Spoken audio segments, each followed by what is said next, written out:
Hello and welcome to the Happiness Is podcast with me, your host, Bruce Aitchison from Happiness Is Egg-Shaped. And today we've got double trouble and it's all for a cause. We like to jump on a cause and this one is absolutely spectacular and in the memory of somebody that's been on this pod before, and what a spectacular podcast that was.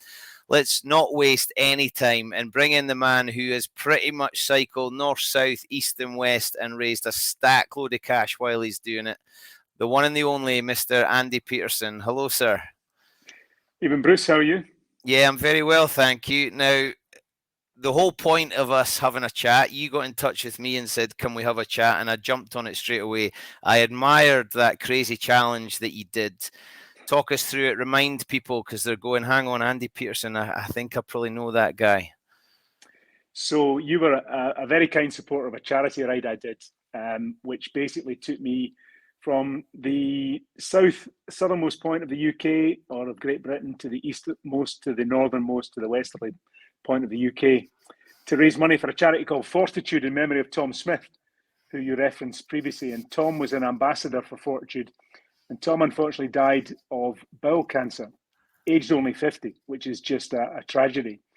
And Fortitude is set up to cure bowel cancer, which is one of the biggest killers in the UK. It's not something we talk about, but Tom got involved. He contacted us at Fortitude, said he wanted to help in any way. He then heard about the ride that I was planning on doing and got in touch with me personally. And we got to know each other even through his chemo sessions and through all the ups and downs that he went through. And he was a huge supporter of the ride. The ride was basically, I cycled 2,500 kilometres. And I know. It's just mental. I cycled 2,500 kilometres in under 7 days. I also did it, it wasn't planned, but it just happened to be at the same time as the hottest temperatures ever recorded in the UK. So at various points, the road started melting. So I had to switch from cycling during the day to cycling at night. So it all got a wee bit crazy. But anyway, I finished in under 7 days and raised £171,000 for Fortitude, which has funded a full-time researcher into the genetics of hereditary bowel cancer at St Mark's Hospital. So that's really the cause that I'm passionate about, because my own father died of bowel cancer. And the reason I did the ride actually was because he's buried at Ardnamurchan Point, which is the most westerly point in the British mainland. So that was the idea for the 4 Points Challenge. When Tom got involved, it became the Tom Smith 4 Points Challenge. And it was really, I was going to say it's a pleasure, but more of an honour to be able to raise the money in his name, and then subsequently to get to know his family, to get to know Zoe and his children, Angus and Ted, and various others. So it was really, that's why we're on tonight, because Tom was a passionate ambassador for Fortitude and obviously sadly passed away. But we announced a few weeks back in the middle of the Six Nations that we have the pleasure of 2 new ambassadors for Fortitude. And basically, we've put together a legendary Scottish halfback pairing of Andy Nicol and Gregor Townsend, who have both very, very kindly agreed to become the ambassadors for Fortitude in memory of their great friend, Tom Smith. I'm looking forward to seeing those two doing 2,500 meters on their bike. That's an incredible amount of money, 170,000. I suppose getting in some of these ambassadors is going to help that. And we're really lucky because Andy P, we're about to be joined by Andy N. Hello, Andy Nicol. Hi, Bruce. How you doing? Hi, Andy. It is very good to see you. I'm glad you showed up. Thanks for coming. Delighted to be here. So, Andy, you and Gregor have joined in. The two of you have been great supporters of your mates, pretty much. We know about the work you've done with Doddy Weir, and now it's been announced you're sticking your name to Fortitude in memory of Tom Smith. Talk us through Tom Smith. Everybody loves him. Yeah, I mean, I do a lot of charity work. I host a lot of dinners. I go to a lot of dinners, but I've only aligned myself this closely with 2 charities, which is My Name's Doddy Foundation and Fortitude, because of the 2 individuals, 2 friends that we've lost. And I've been lucky enough to be part of a sport like rugby that gives you that connection, that teamship. I've just did something for Doddy's Foundation last week with the Scottish Schools tour squad of 1988. So 35 years together. We got back together and we hiked and biked 88 kilometres, which was brilliant. It just proves that connection that rugby can give you. So, and Tom was a very special man. You know, I first played Midland Schools with him back in 1987, I think it was, and he didn't talk much in the first training session, and then we played against Edinburgh Schools. I remember he was playing number 8 back then. He was a short round number 8, and I played. This was my 3rd year of Scottish schools, so I was a bit of the big cheese, and I was captain. And you know, I think Edinburgh kicked out in the full, so we had a scrum in the halfway line, and you know, I called the back row move 8, 9, 15, but I had no intention of passing to the 15, and so picked up from the base of the scrum, dummied me, and went through the gap. And I was like, "Cheeky bugger, what are you doing?" And I thought, well, I'll catch him because he's short and round, and I never got anywhere near him. He just took off. He was fast. So he was a great man. So I played Midland Schools, Scottish Schools, played for Dundee High School FP, our home club, and then obviously playing for Scotland and the British and Irish Lions. So, you know, our rugby careers went side by side, and, you know, it was just devastating when we got the news that he had cancer. He fought a good fight. My goodness, nobody took on chemo quite like Tom Smith did. So, you know, when he passed away, as Andy said, it was just, we wanted to continue the legacy. And Greg and I, obviously good friends with each other, and obviously with Tom, and we just decided we might share the burden and do it together. And so I'm delighted to do it in the memory of a great friend in Tom Smith. And it's a wonderful charity. You know, it really is. It makes a difference, and it's got real impact, and that's what we wanted to do. Andy P, you jumped on your bike and did that and raised the money, but bringing in Andy N and Gregor obviously raises the kudos to the charity. What's the hope for the future, short and long term, having these guys involved? Well, the simple hope is curing bowel cancer, and it is the 2nd biggest killer of non-smokers in terms of cancer. So it's a huge disease. And Tom was passionate about this. And what the ride did with Tom's name attached to it, and Tom was very clear. He said, use my name, get the maximum publicity out of it, which we did. And it's raised awareness of bowel cancer and also of Fortitude as a charity. At the same time, you had people like Deborah James, who obviously died of bowel cancer, sadly, as well. So it got more people talking about it. And if nothing else, if people are just go to our website, which is www.fortitude.org.uk. Thank you very much. Just put it up on the screen. And just learn about the symptoms of bowel cancer so that you can do something about them. I mean, Tom would tell you he had the symptoms and he knew something was wrong, but he didn't do anything about it until it was too late and he presented with stage 4 cancer. And my father was the same, and both of them would be alive if they'd done something earlier rather than just toughed it out in the typical sort of Scottish male way. So we want people to be aware of the symptoms and ideally get yourself screened. In Scotland, we're fortunate. We get at the age of 50, you may not be there yet, Bruce, but not Andy quite. Andy and I are there. I think I can speak for you there, Andy. At the age of 50, you get what's called the poo test through the post, which basically asks for a stool sample. And you've got to do it. It can save your life, and it's saved many, many lives. And if in doubt, as I always love to say, what could give you greater pleasure than shitting in an envelope and sending it to the government? Nice. Beautiful. Can I just add to that? Because it was my 52nd birthday just last week. And so I have had that envelope arrive on my doorstep, because you get it every 2 years. And so I've just done it for the 2nd time. And I've sent it away to the government, Andrew. So put it in such aggressive terms, but I've done my stool and I've sent it away. Exactly. I said mine care of HMRC, just to be clear as well. When you get together with that group from 1988, I mean, I can imagine what it was like. I know Pete Gallagher, I know Rob Moffat. Having them as your leaders would have been amazing as school kids, but I would imagine there was a lot of reminiscing when you met up with them. Are you talking about these things? Like Andy P's talking about raising awareness. Are you talking about these things? It was obviously in Doddie's name for this one, but you know, are you sharing the message amongst your old teammates about things like Fortitude?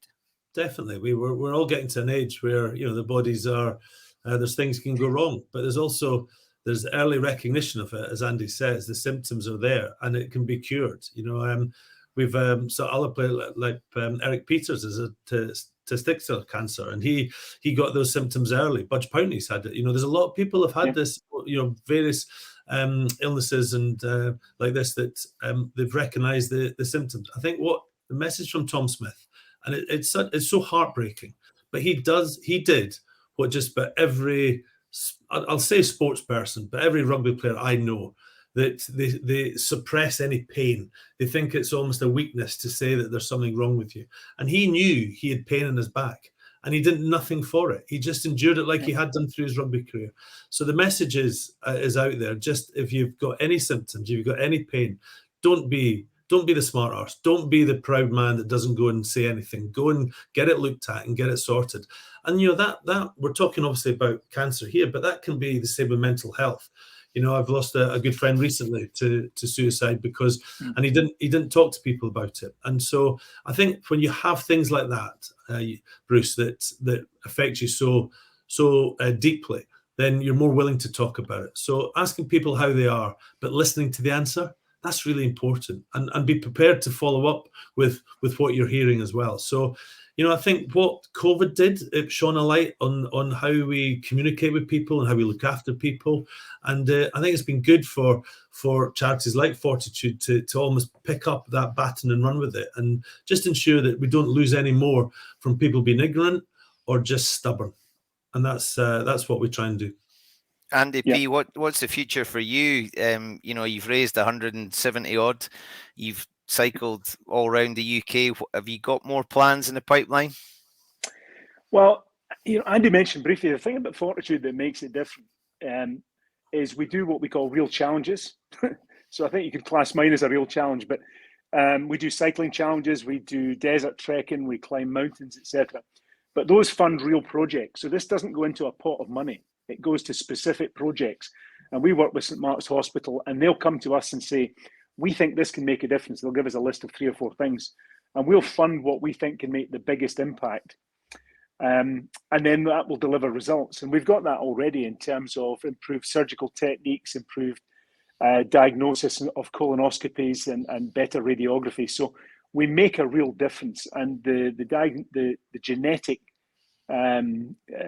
research that we're doing as well, that we're funded, will make a difference. So we'll continue to do those challenges, and they come in various shapes and format. You don't have to cycle the sort of lunatic number of kilometers that I did. Challenges come in different shapes and formats. But we just ask people to get involved, have their own challenge, and we will then make sure that money funds real projects which make a real difference. So we just continue to do that. Interesting, you talked about Budge Pountney there. I was on the phone to Budge yesterday because Budge and a group of Irish rugby players are doing a ride or a challenge for Fortitude and for MND as well, for My Name's Doddy.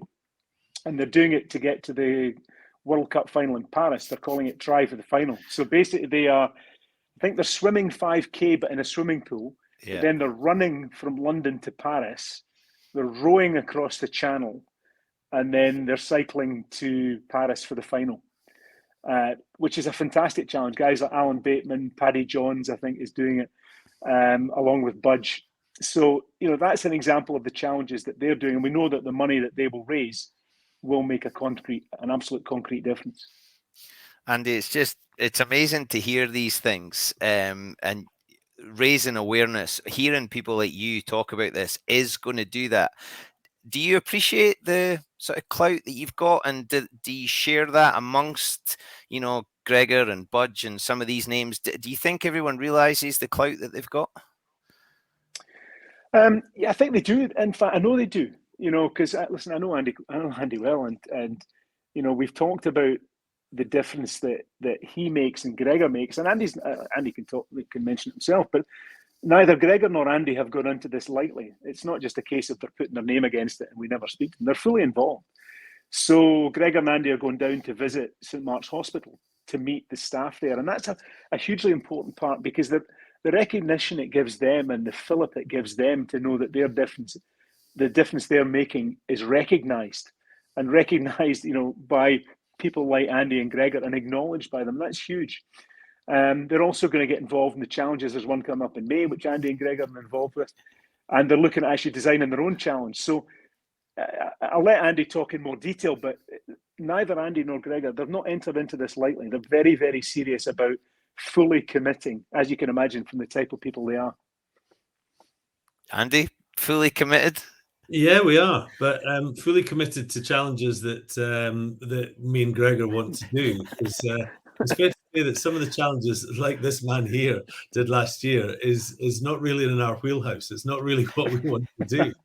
So there's been some brilliant challenges, but really tough ones. I mean, that one that Budge is doing is just off the scale, isn't it? You know, that's but that's just highlights some of them. We've got an idea brewing for 2024.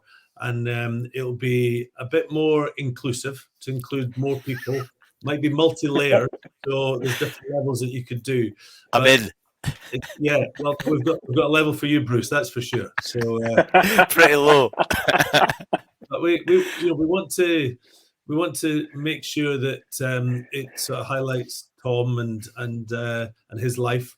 So it's every chance it's going to end up or start in Bordeaux. There could well be some red wine being consumed and a bit of cycling and maybe a bit of walking. So again, inclusive for lots of people. Absolutely. So we're brewing that. So just keep watching the website if anyone that's watching this to see details of that. And that'll be sometime in 2024. Nice. When you see Andy Nicol, we've just come out of the Six Nations. You know, there's 67,000 people at Murrayfield. There's however many in these stadiums. There's a chance to make a really big impact having voices like yours and Gregor's attached to that. If you could, what would you get all those people to do? Have you got something for the absolute masses? You know, it is the awareness. You know, if one person in Murrayfield on Saturday who watched, 50-year-old boys who came together 35 years ago, if one person, donates to motor neuron disease to help find the cure for MND for Doddy, it's great. If somebody through Fortitude, recognises the symptoms because I've talked about them, or Gregor's talked about them, or Andy's talked about them, and recognises the symptoms there and does something about them, and then they have a full and long life after that, then it's a success. We're not driven by KPIs or anything like that. It's just trying to make a difference. It's trying to make more people aware of what's out there. And both bowel cancer and motor neuron disease, one there is a cure for at the moment, one there's not. But maybe not in our lifetime. Motor neuron disease there'll be a cure for that, and that's what Doddy wanted, and that's what Tom wanted. It didn't help Tom, unfortunately, because he left it too early. It could have been there. Tom could have still been here if he'd recognised the symptoms and done something about it. So for me, it's just about awareness, Bruce. It's not about anything else. It's not trying to put our name up in lights and saying that we are being all sanctimonious. It's just trying to make it human, so that people who, we are fortunate. We are very fortunate in the roles that we've had, that we still have. Gregor's the national coach, me being 20 years in the BBC. People might listen to us for a variety of reasons. But if they hear something they've not heard before, when it comes to symptoms about bowel cancer, and they do something about it, then that is our role as an ambassador for Fortitude being a success. So that's all it is. It's about raising awareness and just using our voice, our platform, to make sure more and more people are aware of it. I love it. That is spectacular. Andy P, while we were waiting for the late Andy Nicol to bloody turn up, we were talking through how much we love this game and the things that are in it that we think are unique and special, and some of the values. And, we were swapping some war stories there. What is it that makes rugby able to positively contribute to this stuff? Because surely everybody can and all games can. What is it for you that makes rugby special? I think there's a sense of camaraderie and brotherhood or sisterhood that you get in rugby that you don't necessarily get in other sports.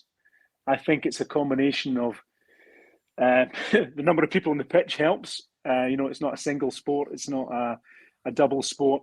But also it's the fact that when you're going onto the pitch, there's an element of jeopardy, of danger, and that brings you together as well, because you're relying on your teammates, and there's no hiding on a pitch. Now, Andy's played at the highest level. I've played at the very lowest level. But you know the character of the people you're playing with. Once you're out there, there's no hiding, and you depend on them. And you depend on them to make the tackle. And if they're not going to make the tackle, at least try their hardest to make the tackle. So I think there's those elements that bring it together. And I've seen that everywhere I've played in the world. And I've played in many countries, in many bizarre circumstances. But if you put language and culture aside, the rest of it's the same. The sense of camaraderie, the sense of togetherness, the sense of fighting metaphorically and often physically for your teammates, it exists in every country. And it goes beyond just when you play. And I think you go back to what Andy talked about. Why are we doing this for Tom and for Doddy and for various other people like Ed Slater, who's now been diagnosed with MND? We do this because we've all shared a sport we love with people that we've loved doing it with. And we feel I told my boys, my oldest boy plays, he's down in New Zealand on a couple of years working. And I told him, you've just joined the biggest club in the world when you play rugby. And he's gone down to New Zealand and he's found a rugby club and he's loving it. And he's part of a community straight away, accepted, not because of how much he earns or where he came from, anything like that, accepted for who he is and what he does in the training pitch and what he does in the field. Bruce, let me just expand on what Andy said, because I agree 100% what Andy, how he's described rugby. The way I describe it, the word I describe it is teamship, which is so much more than camaraderie, so much more about teamwork. It's that connection that Andy talked about that you get in rugby that I don't see in many other team sports. And I'll tell you why, because I think for me, rugby is the ultimate team sport, because you can only do your job when other people have done theirs and vice versa. So, Blair Kinghorn scores 3 tries for Scotland on Saturday. Why? Because the team around him allowed him to do that. Finn Russell was brilliant for the games he played. Why? Because the players around Johnny Wilkinson knocked over the drop goal in the 2003 World Cup. But everyone around him did their job to allow him to do that. So we get to put our stars up on the pedestal. But the people that get them there, those stars never forget. And they know how important it is to everyone else, the role they had. So that, for me, is why rugby gives you that connection. That's why 22 guys who went off to New Zealand 35 years ago with the Scottish schools came back together. You need a catalyst, and Doddy's illness and then subsequent death was the catalyst. But you should have seen us at the weekend. The connection was still there. And that's what rugby gives you. I went to mini rugby my first day in 1977, it was, at Panmure Mini Rugby in Broughty Ferry in Dundee. And I'm still mates with one of the guys that I met that first day. And that is, we see each other a lot of the time. So that is the connection, and that is what rugby gives you. And so, we can bring that sort of level of connection to charities such as Fortitude and My Name's Doddy Foundation. Then it'll be so much more powerful. I think that's spectacular, because you could name drop quite a few, Andy, I'm sure. And the guy that you're talking about is the guy you met on the first day at mini rugby at Panny, which would be memorable, I've no doubt. You mentioned it there. I can't have you on without asking, Six Nations, happy, successful for Scotland? I think it was looking back, I think it's as good as it could have been. We are the best of the rest. When you take Ireland and France out of it, we were the best of the rest. And I think that is a fair reflection. I think we started off well with a great win down at Twickenham. I'm almost getting bored of beating England now down there. It's 10 a penny. But then we beat Wales, and they've been a bit of a bogey team for us. So we dared to dream, didn't we? We then went to Paris, and it was a bit of an eye-opener where we're 19-0 down, but we managed to come back. And that's the probably only regret I had. We had that line out with 5 minutes to go when we were 26-21 down, and we didn't execute. And we lost the game and lost the bonus point that was there. So, and then we played Ireland, who were the best team in the world, and after just lost to the second best team in the world in France, and we finished it off against Italy. And listen, it wasn't perfect by any stretch against Italy. And let's be honest, we could have easily lost it in the last second there when they were on our line. But that's what rugby incidents can happen. And we turned the ball over, we went a scrum, and then Blair runs the length. So yeah, it's 3 wins. It's a positive response. We are 5th in the world. We go to a World Cup full of optimism, but full of trepidation, because we've got an absolute brutal draw, as we know. So yeah, I think Ireland, without doubt, the best team in the world at the moment. But I tell you what, France, and some of the rugby they produced against England, and even Wales, their defence wasn't there. I don't think they were fully focused on their defence, but when their attack purrs, I'm not sure there's a better team in the world. So we've got the best 2 teams in the world, and we finished next. So yeah, I think that's a good Six Nations. Yeah, I can agree with that. And you said incidents, Andy, as well as being a bit of a crazy challenge taker-upper and cycling all round, you also blow a whistle and spoil people's afternoons. Some of the referees have come under the pump for some of the decisions. How does it feel when you're out there and you're probably more on your own than they are? They've got a team around them, but do you have some sympathy for them when they're having to make those big calls and everybody's watching the TV? Absolutely. I mean, I think my reaction, the Six Nations, Andy will give you the more detailed analysis. It's the best Six Nations that I've seen. And a huge chunk of that actually comes down to Italy, because every single game, I think, in this Six Nations mattered.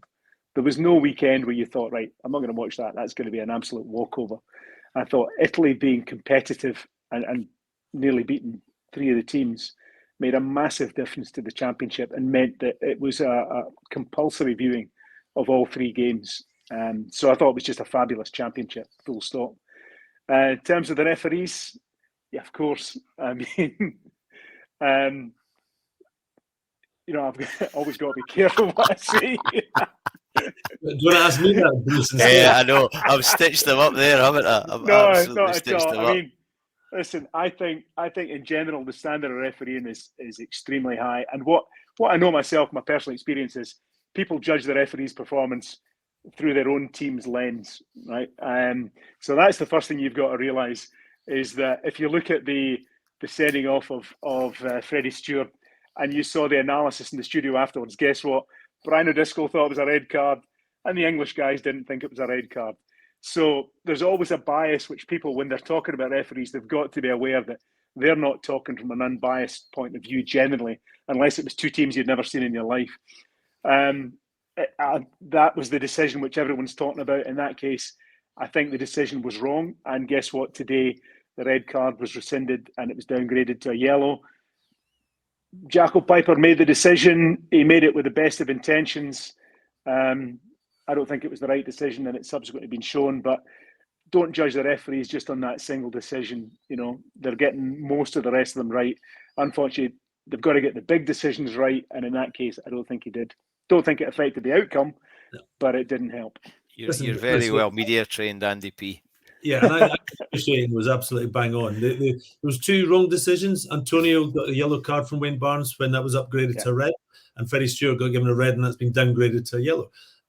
These things happen in a split second. The way that Jaco Piper went through the framework, as soon as he said it was foul play, he only could end up with a red, and this is where it was the entry point of what he decided to do. Same, Wayne Barnes decided that force wasn't there, and that their judgment calls in a split second with millions of people watching the TV and a crowd. Every time that angle was shown in the crowd at the Viva Stadium, 60,000 Irish fans are screaming, aren't they? So he's a human being, Jaco Piper.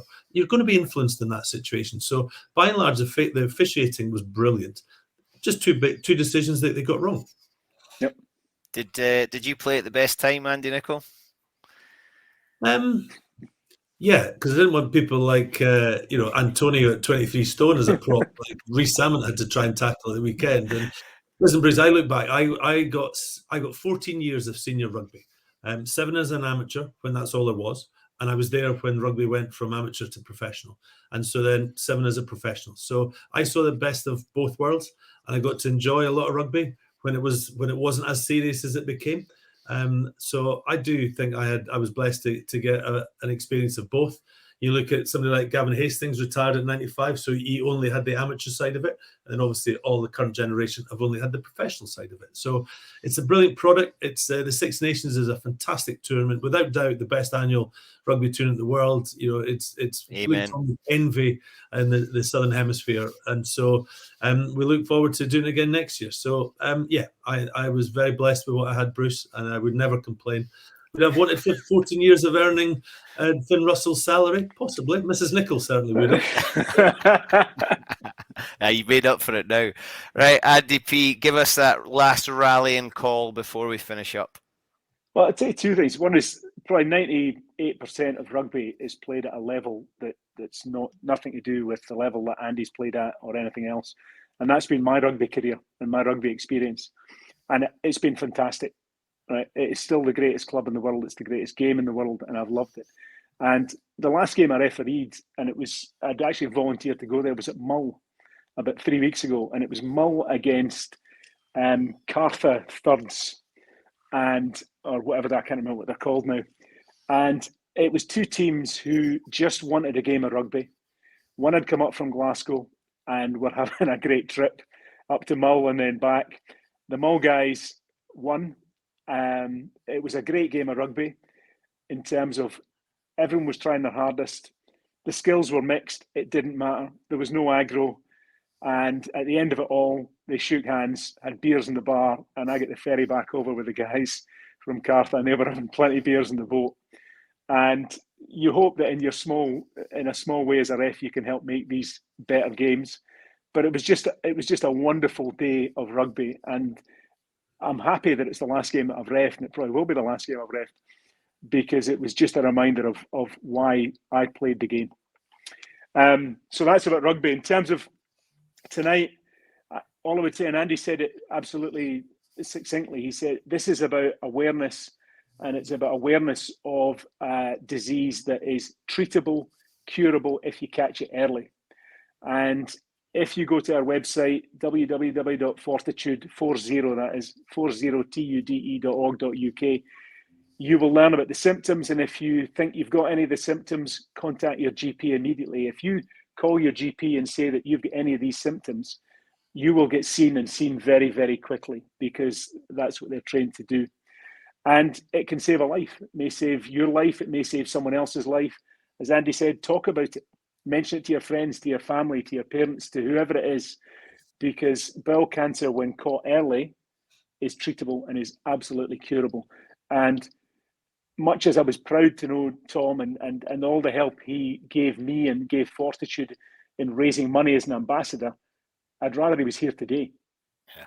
And that's why we're so grateful to Andy and Gregor for picking up the baton and taking over from where Tom left off, and continuing to drive awareness of Fortitude and the difference we can make to curing bowel cancer. So thanks, Andy and Gregor. And Andy, Nicol, why is it important to do it in memory of Tom Smith? Well, just what Andy just said there. Tom could easily be here if he'd seen the symptoms, or he saw the symptoms, if he did something about them. So it's just, if one person on the back of us being involved, because they knew Tom Smith, or they liked him as a rugby player for Scotland or the Lions, thinks about, well, actually, I've had a bit of an ache in my back and I've done nothing about it, and goes and phones the GP and then is cured, then everything is right. And that's what we're trying to do. It's about raising awareness. I'm very proud to be an ambassador for Fortitude. It's a great charity. They do real challenges with real projects, making a real impact. And that's what me and Gregor are involved for. And we would just want to keep making a difference. Awesome. Right, you've only got one word, the two of you. Andy Peterson, who's going to win the World Cup? South Africa. That's two. Andy, Nicol? I think France, winning in France will just be the most amazing experience. So, yeah, I'm going France. Nobody's giving it to Ireland. I'm interested in that one. France, okay.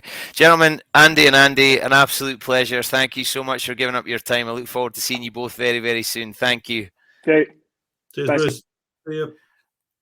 Absolutely loved that. If you enjoyed it, you can get us on Apple, Acast and Spotify. You can watch on Facebook and YouTube.